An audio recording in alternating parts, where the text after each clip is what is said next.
Buenos días, Dios les bendiga. Sean formalmente bienvenidos a la casa del Señor y a este servicio de hoy. La palabra del Señor que estaremos viendo en esta mañana está en el libro de Santiago, Santiago 1:1, y el tema de hoy es Santiago, siervo de Dios.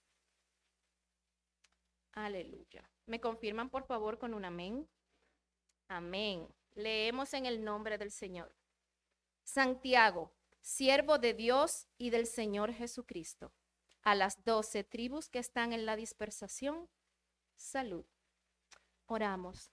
Gracias, Señor, te damos por tu bondad. Gracias, Señor, porque tú nos has traído hasta aquí hoy, Señor.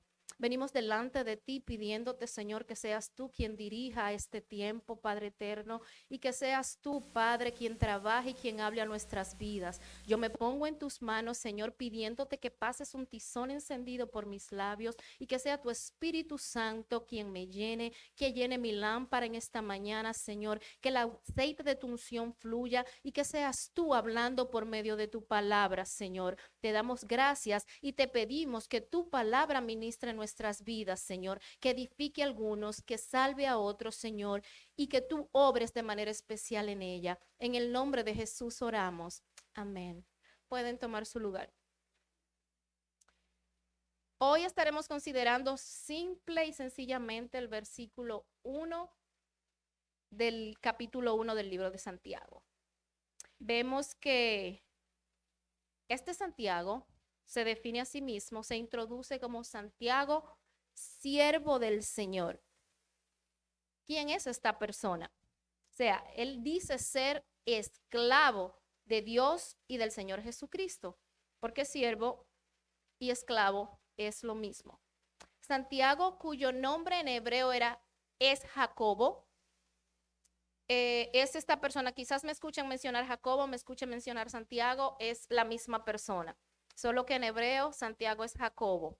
Hasta ahora mismo, a este punto, lo único que sabemos de él es que él dice ser un esclavo de Dios y del Señor Jesucristo. Hoy veremos de él 4 aspectos de su vida. 1, Santiago el hermano. 2, Santiago el incrédulo. 3, Santiago el creyente. Y por último, Santiago el líder.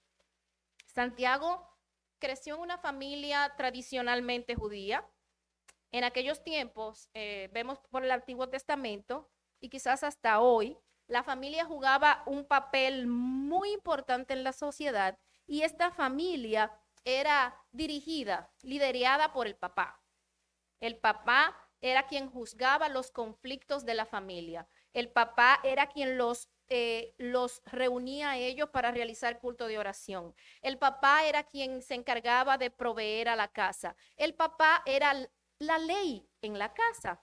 En base a esto, el papá educaba a sus hijos, pero muy especialmente al primogénito. El primogénito era el escogido por el papá para prepararlo, para que estuviera listo para conocer todo, cómo funcionaba la casa, cómo funcionaba todo. ¿Por qué? Porque a falta del padre, entonces el primogénito era quien tomaba el lugar de liderazgo del padre. Y así sucesivamente. Si faltaba el primogénito, entonces lo tomaría el segundo en posición.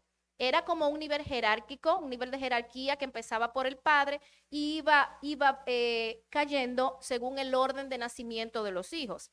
Entonces el papá se encargaba de enseñarle absolutamente todo, dónde estaba el mejor pasto, dónde estaban los pozos de agua, porque saben que esa zona era una zona desértica, cómo se hacían las cosas. El papá los entrenaba. Todos quizás estaban con el papá, pero el hermano mayor tenía la responsabilidad de prepararse, de capacitarse, de aprender, para que en dado caso él se hiciera cargo tanto de la viuda, de la casa, como de los demás hijos. En aquella cultura se educaban así. Hemos visto a través de predicaciones y estudios bíblicos que nos ha traído el pastor, cómo en la primogenitura había un trato especial. Inclusive el primogénito recibía la herencia, recibía todo, absolutamente todo lo que era de posesión del padre y de la familia pasaba al primogénito. Entonces, Todos se educaban de la misma manera, pero se preparaba a uno. Tú vas a tomar mi lugar ahora. Nuestro Señor creció en una familia terrenal judía y donde sabemos que José era su padre terrenal y él aprendió el oficio de carpintero de José, quien era carpintero. Ahora, ¿por qué digo nuestro Señor?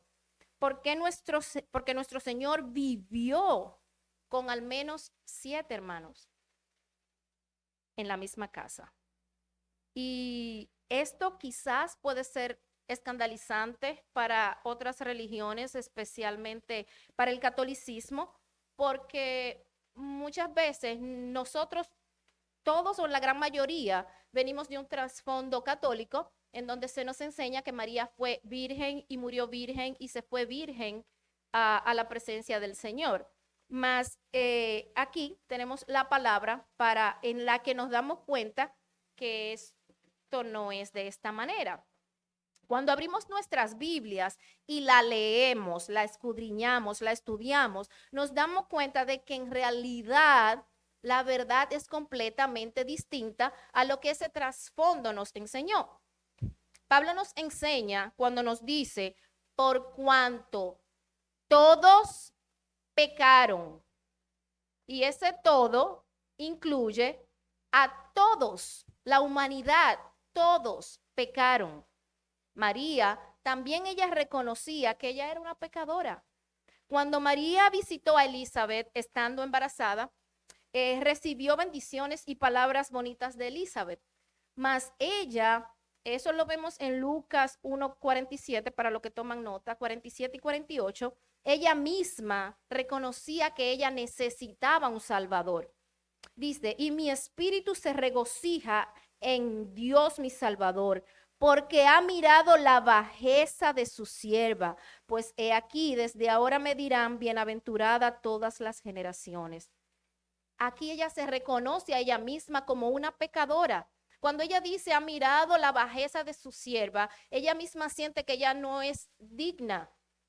Ella reconoce sus faltas delante de Dios y entonces le da la gloria porque Él la escogió aún a pesar de sus faltas.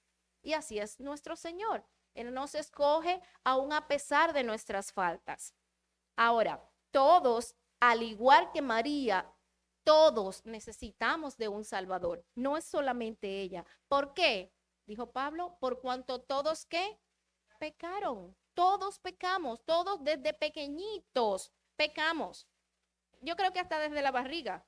Las que hemos estado embarazadas sabemos que algunas veces todo lo que pasamos desde que llega el bebé en nuestro embarazo, y algunas veces ellos se meten debajo de la costilla y no patean. Y uno les habla, le dice, ay papito, ay no, que me duele. Y vuelven y te patean la misma costilla, ¿eh?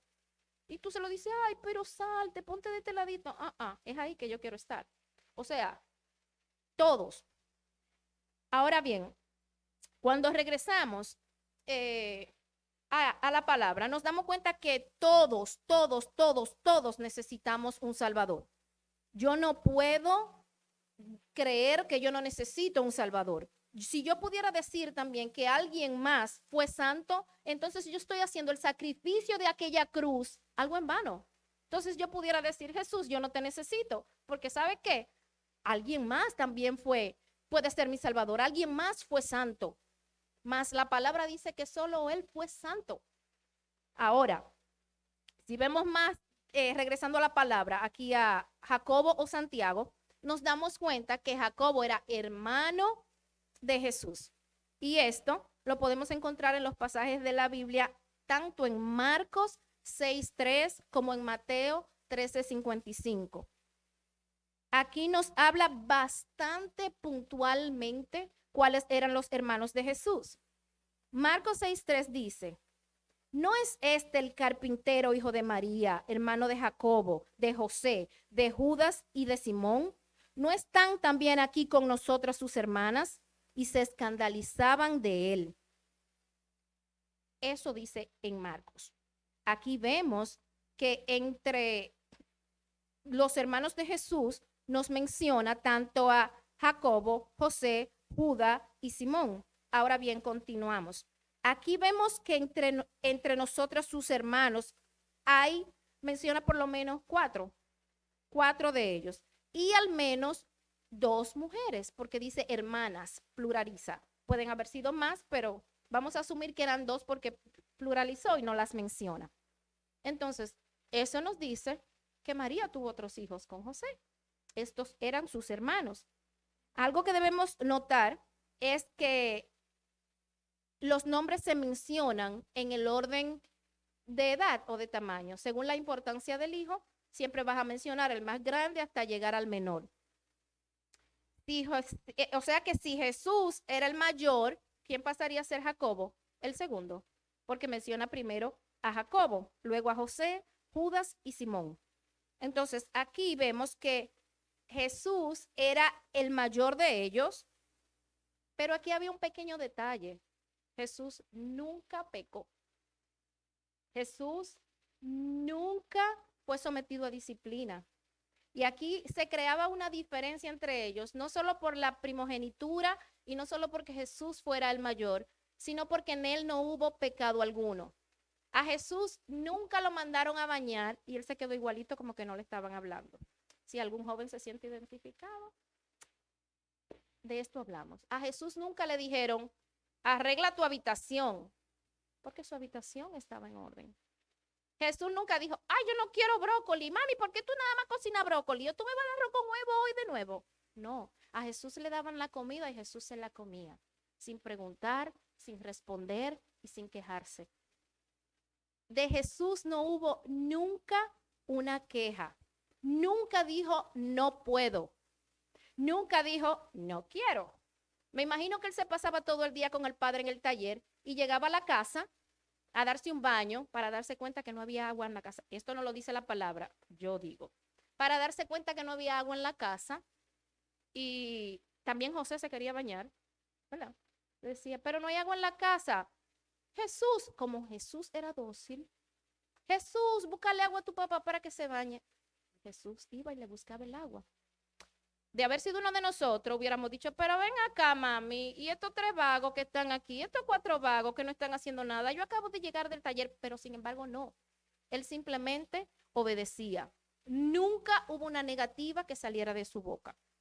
Jesús era sencillamente el hijo ideal, el hijo amado, el hijo perfecto. Y qué fácil es amar a un hijo así. A los hijos lo amamos todos por igual, no hay diferencia en un hijo. Pero qué sencillo sería educar, disciplinar y levantar a un hijo que no se queja, que no responde, que no es desobediente, que no hace reguero, que se come lo que tú le das, que vive buscando ayudarte aun cuando tú no pides ayuda, que te perdona, que aun cuando tú le falta, él se levanta y te dice te perdono y va y te dice discúlpame si algo en mí hizo que tú actuaras de esa manera. Wow. Entonces con eso vivían los demás hermanos, con un hermano que era perfecto. A eso estaba sometido Jacobo, José, Judas y Simón y las 2 hermanas. Lamentablemente, ellos estaban viendo, digo lamentablemente para ellos estaban viendo cómo a Jesús nunca los regañaron, a Jesús nunca le dieron 2 nalgadas, a Jesús nunca le llamaron la atención. ¿Por qué? Porque él tuvo una conducta perfecta. Ahora, yo me pregunto, ¿cómo creen ustedes que sus hermanos veían a Jesús? Admirados, wow, qué bueno es Jesús, mira qué hermanito más bueno. ¿Ustedes creen que lo veían de esa forma? Yo me pregunto, ¿cómo veía Jacobo, que es quien nos toca ahora hablar? ¿Cómo veía a Jesús, su hermano perfecto? O más bien, ustedes mismos piensen, ¿cómo verían ustedes ahora mismo a una persona que se porta bien y que es digno de reconocer que hace las cosas bien hechas? ¿Cómo lo hacemos nosotros en nuestra humanidad? Muy posiblemente con envidia, con enojo y muchísimo más especialmente si no conocemos del Señor. En lugar de resaltar las cosas que están bien, yo puedo asegurar que nos inclinaríamos por las que están mal, para no reconocer que esa persona hace algo bueno. En nuestra humanidad, así lo hacemos. Nosotros no queremos resaltar las cualidades buenas de los demás, sino sus faltas. Ah, mira, él hizo eso muy bien, pero yo pude hacerlo mejor. Pero si lo hubiera hecho de esta manera, lo hubiera hecho más rápido. Pero le faltó hacer esto. Ah, pero él limpió, pero nada más limpió el segundo escalón, le faltó el tercero. O sea, eso hacemos de manera natural en nuestra humanidad. Ahora bien, especialmente consideremos ahora que Jesús tenía padres pecadores. Muy posiblemente ellos habrían podido tener a Jesús como hijo consentido. ¿Por qué? Porque nunca se quejó, porque nunca hizo nada malo. Muy posiblemente ellos estarían haciendo las odiosas comparaciones que usualmente hacemos los padres. Públicamente pido perdón por eso. Yo suelo decir, ah, porque ustedes no son como Kenji, pero mira, Kenji hace esto, Kenji hace aquello. Sí, yo suelo hacerlo, perdón, chicos. Yo me imagino que eso mismo pasaban los hermanos de Jesús, pero porque ustedes no son como Jesús, porque ustedes no se portan bien. A Jesús no hay que decirle. Yo asumo que era el ambiente en los que estos jóvenes crecían teniendo a Jesús como hermano. En ese momento para ellos eso no era una bendición. Eso los acorralaba. Eso resaltaba más sus faltas. Eso señalaba más el pecado en ellos. Entonces, para ellos no era tan sencillo. Imagínense usted este cuadro. Hay 5 de los hermanos jugando y de repente suena un ¡pra! Se rompió un algo. María se voltea y los otros 4 dicen, fue Jesús. Pues Jesús no dice nada. Y María le dice, díganme quién fue. Fue Jesús. Pero como María sabe quién es Jesús, ella sabe que no fue él. Y le dice, voy a contar hasta 3 y voy por 2. ¿Quién rompió el jarrón? Entonces, eso era lo que ellos vivían a diario. Ser el hermano de un ser que es perfecto, que no falla. María sabía el accionar de Jesús. Ella no necesitaba estar viendo hacia atrás para saber que ese jarrón que se rompió no lo rompió él, porque él era cuidadoso, porque quizás había una regla de no correr en la casa y posiblemente Jesús no corría, pero los otros sí. Entonces, como ella sabe que Jesús no jugaba con pelotas dentro de la casa o no corría dentro de la casa, ella sabía que él no rompió el jarrón, porque él respetaba las reglas. Hay muchas veces que dentro de los hijos hay un hijo desobediente y muy movido y que todo lo que sucede se le pega a él porque regularmente es él. Pero el día que no es él, adivinen a quién culpan. A él. Entonces eso era exactamente lo que estaba pasando aquí, pero lo contrario, a Jesús no había manera de culparlo. No había manera de que lo pudieran culpar porque él respetaba las reglas de la casa, porque él respetaba a sus padres y porque él respetaba a Dios. Entonces, comportarse de esa manera pura y digna muchas veces es para nosotros, en sentido general, para el mundo, algo que no cae bien. Nos toman por tontos, por tú si eres bobo, o mira este manganzón, o mira este, nos señalan. Cuando nos portamos bien somos señalados porque somos diferentes. Entonces quieren buscar que lo que nosotros estamos haciendo bien lo hacemos bien porque somos unos tontos o porque no hemos, eso es porque no lo dejan salir. No entienden que quizás es nuestra opción de obedecer, de portarnos bien. Ahora bien, esto definitivamente no era diferente para Jesús y sus hermanos. Ellos hacían eso mismo con él. Crecer con Jesús no haber sido fácil. Ahora imagínense ustedes crecer con un hermano o con un amigo, alguien con quien usted juega, con quien usted aprende, con quien usted come, con quien usted va creciendo y madura junto con esa persona y lo tienes contigo por 30 años y no creer en él. Y tener un corazón tan incrédulo que dice no. Ver lo que tú estás viendo durante toda tu vida, cómo esa persona es digna, cómo esa persona, su comportamiento es perfecto y no creer en él. Para Santiago, esto no fue una imaginación. Para Santiago, esto fue exactamente lo que sucedió. Él dudó de Jesús. Él en ningún momento creyó que Jesús fuera el Salvador, ni que Jesús fuera el escogido por Dios. Para Santiago, él simplemente era una gente que divariaba. Si vamos a la palabra, en Juan 7:1, podemos leer, si quieren anótenlo para que luego le dediquen más tiempo. Leemos. Dice, después de estas cosas andaba Jesús en Galilea, pues no quería andar en Judea, porque los judíos procuraban matarle. Estaba cerca la fiesta de los judíos y de los tabernáculos. Y le dijeron sus hermanos, sal de aquí y vete a Judea, para que también sus discípulos vean las obras que haces, porque ninguno que procura darse a conocer hace algo en secreto. Y si leemos hasta ahí, hasta aquí, hasta aquí, hasta aquí, pareciera que todo está bien. Hasta este punto pareciera que todo está bien. Pero hay un pequeño detalle. A Jesús dice que lo procuraban para matarle.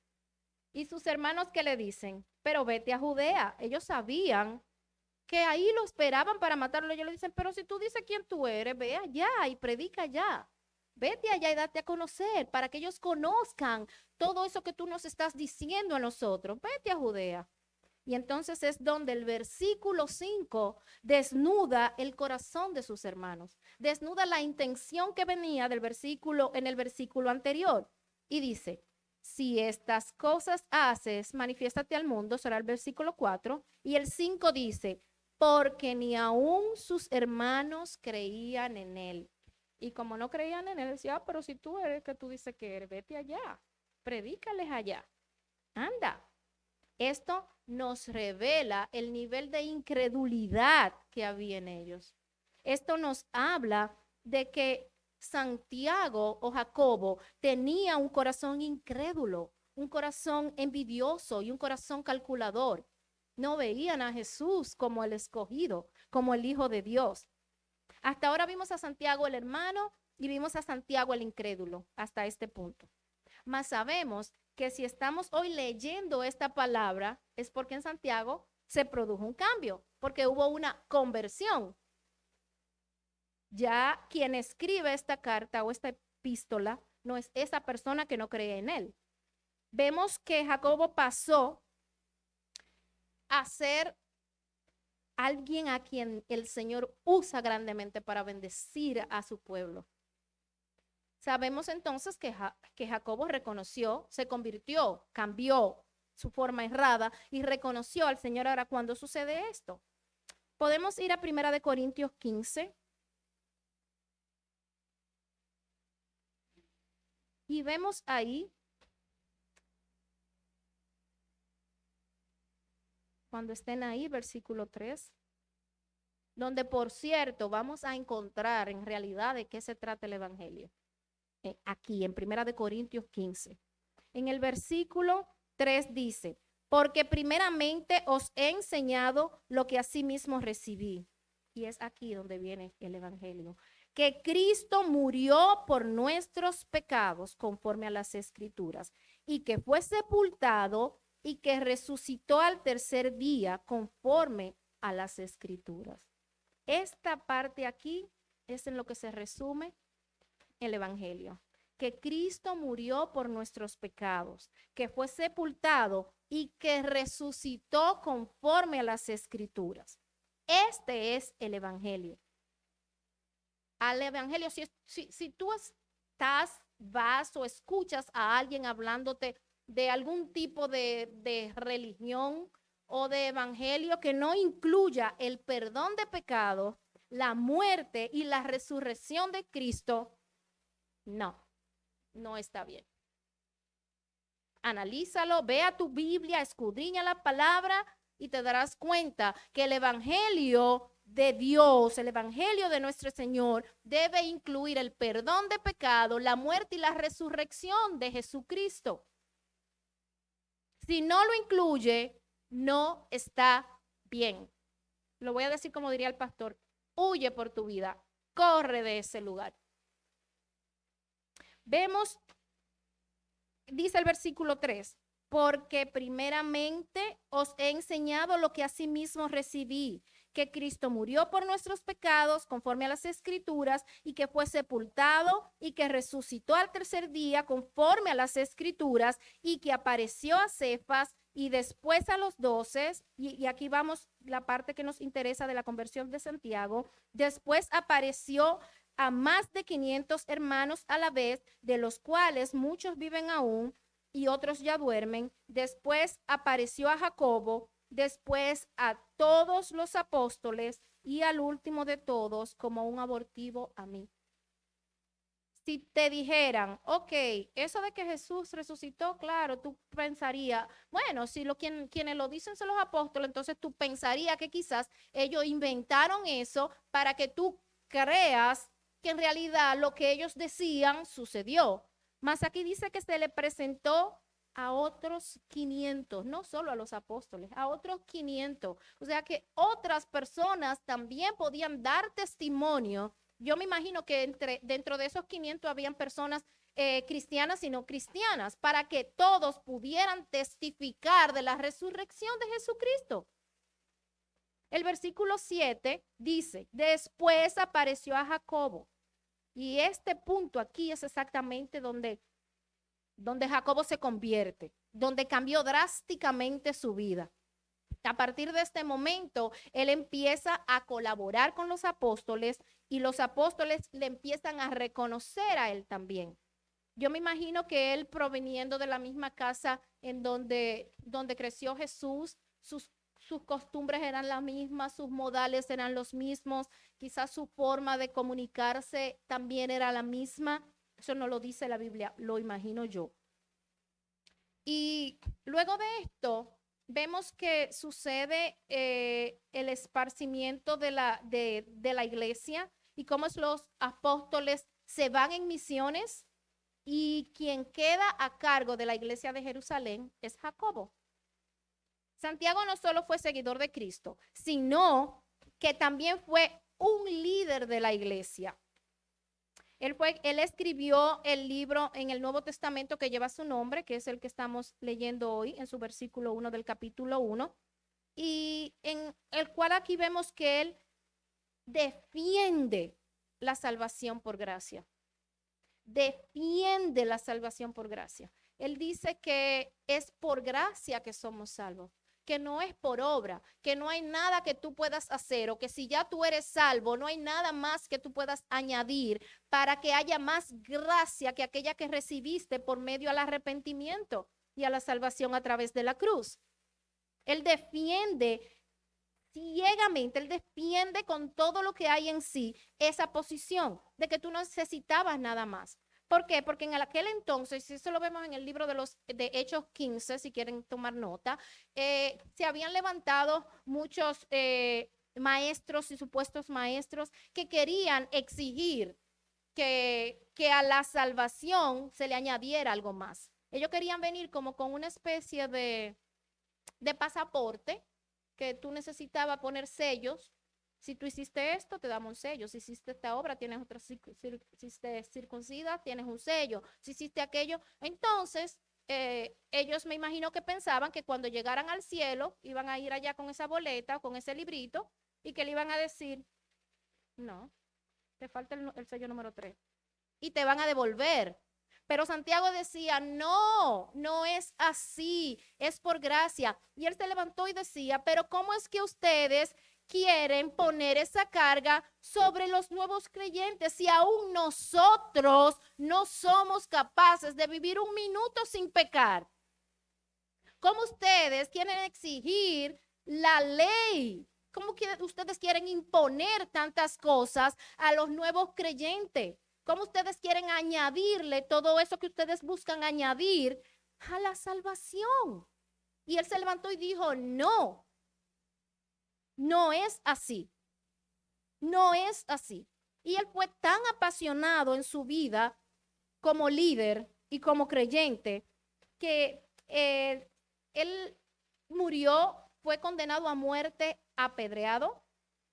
Su muerte fue por apedreamiento, por no respetar la ley. Pero antes de que lo apedrearan, a él lo subieron al techo del templo y de ahí lo tiraron. Y como cayó vivo, entonces empezaron a apedrearlo. Y él cayó y no murió. Y él pudo decir, ay, no, sí, no, lo que yo dije, porque me imagino que estaba dolorido. Me retracto. No, él mantuvo su posición. Él mantuvo su posición y entonces es donde lo apedrean. Y dicen los historiadores, no lo dice la Biblia, que aún apedreándolo, él aún no moría y que alguien que iba pasando cogió un palo, un madero y lo golpeó hasta que lo mató, hasta que él murió.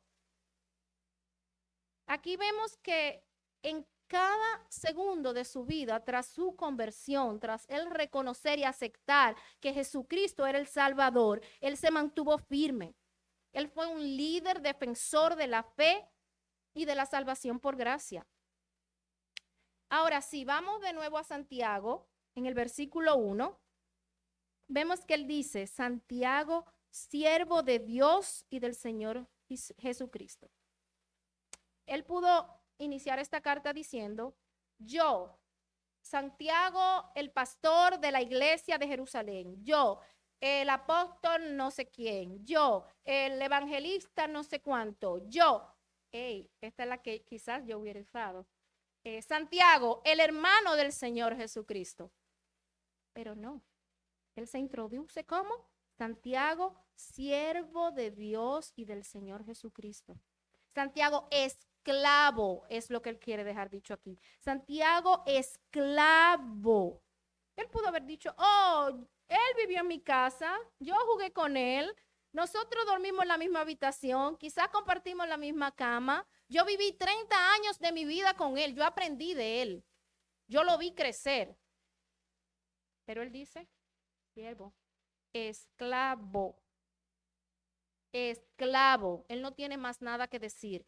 Esclavo de Dios y del Señor Jesucristo. Ahora nosotros, escuchar la palabra esclavo nos molesta. Nos molesta escuchar la palabra esclavo, no nos gusta. Cuando escuchamos a la palabra esclavo, pensamos a alguien que le están dando latigazos o que le están dando órdenes que tienen que cumplir sí o sí, le guste o no le guste. Pensamos en alguien a quien alguien tiene el poder sobre esa persona de decidir que él va a ir y va a hacer lo que ellos están diciendo que tienen que hacer. Y eso a nosotros no nos gusta. Esta palabra aquí que se usa para siervo es doulos, que es la misma, significa también esclavo, es un sinónimo. Entonces, vemos que aquí él se reconoce, yo hago lo que Dios quiere que yo haga. Yo voy donde Dios quiere que yo vaya. Yo hablo si Dios quiere que yo hable. Yo callo cuando Dios dice que yo calle. Yo entro si Dios me dice que entre y salgo si Dios me dice que salgo. O sea, yo soy hacedor de la voluntad de Dios. Yo soy hacedor de la voluntad de Jesucristo. Yo le sigo, yo le creo. Mi fe está puesta en Dios y en el Señor Jesucristo. Lo que yo quiera no importa, lo que yo deseo no importa. Yo haré lo que Dios y el Señor Jesucristo quieran que yo haga. Hoy en día nosotros no queremos someternos a nadie y ni pensar ser esclavo de nadie, nada que ver. Escuchamos muchas charlas, sé lo mejor de ti, no sé cuántas cosas más. Escuchamos por ahí que nos dicen no permitan que nadie te humillen, un reguero de tonterías, perdón que use la palabra. Las redes sociales están llenas de mensajes que te dicen el amor tiene un límite. O sea, ama, pero hasta cierto punto. No ames más allá porque tú importas. Porque lo que tú piensas, lo que tú quieres, importa. Tu dignidad. Piensa en tu dignidad. O sea, escuchamos eso constantemente. Escucha tu interior. Haz lo que es mejor para ti. Yo puedo seguir y le diría yo no sé cuántas frases, interminables. Cantidad innumerable de frases pudiera yo estarle diciendo ahora mismo. Mas cuando nosotros vemos lo que él dice aquí, él simplemente dice, yo soy ¿Quién? Un esclavo de Dios. Yo estoy aquí para hacer la voluntad de Dios. Yo estoy aquí para hacer la voluntad de Jesucristo. Aquí ya nos damos cuenta que Él fue completa y absolutamente dirigido por Dios hasta este punto. Ya luego vamos a ver más adelante cuando se origina la dispersión, porque vemos que aquí Él menciona en la parte B del versículo 1 a las 12 tribus que están en la dispersación. Esta dispersación se origina tras la muerte de Esteban. Esteban es muerto apedreado. Eso lo pueden ver en Hechos 8 para los que toman nota. Y a través de ahí, entonces los cristianos tienen que dispersarse. Toman diferentes direcciones. Ellos empiezan a correr por su vida, literalmente. Entonces es cuando Santiago escribe esta carta.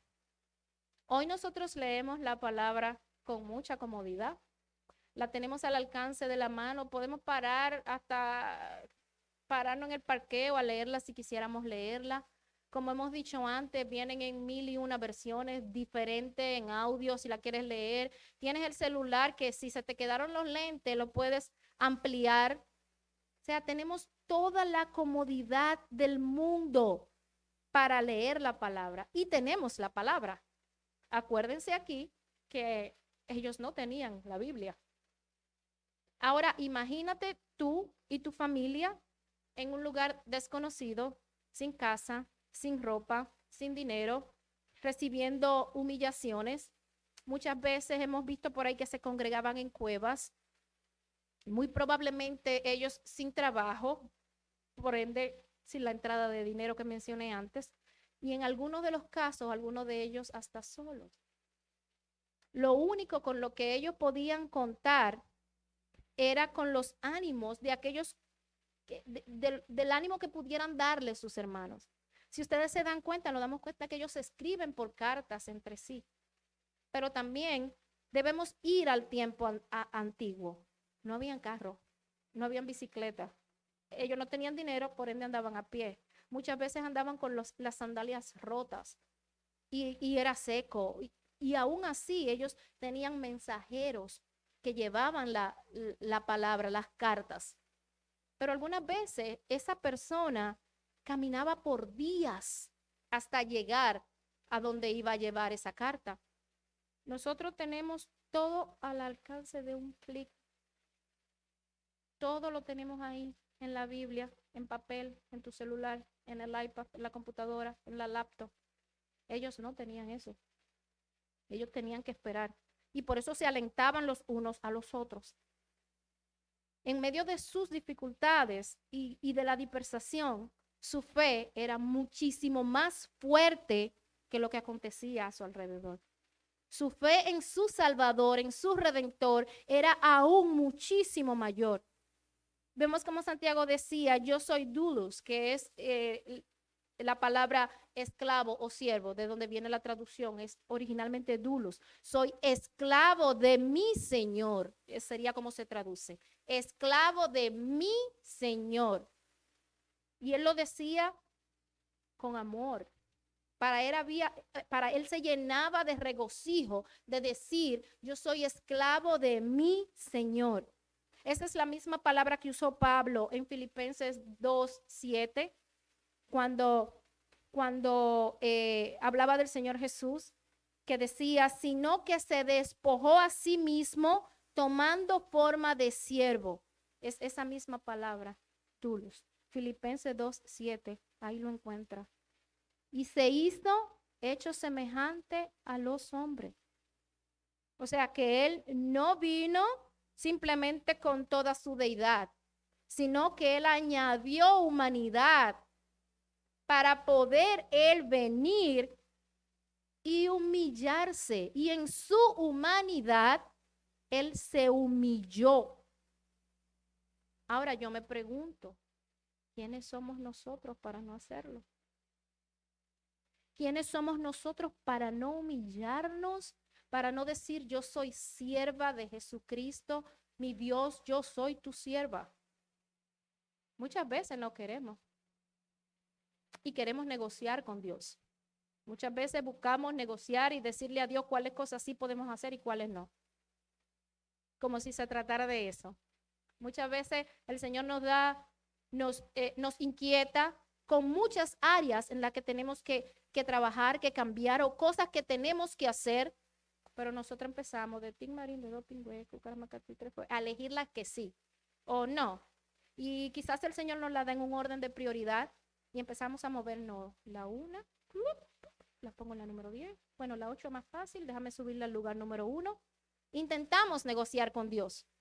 ¿Por qué? Porque no nos hemos hecho sus siervos, sus esclavos. Un esclavo, un siervo, hace lo que su amo, lo que su señor le manda hacer sin cuestionar, sin preguntar, sin decir, sin pensar. Y eso es lo que se supone que nosotros seamos como cristianos, como hijos de Dios, hacedores de su palabra, hacedores de su verdad, hacedores de su voluntad.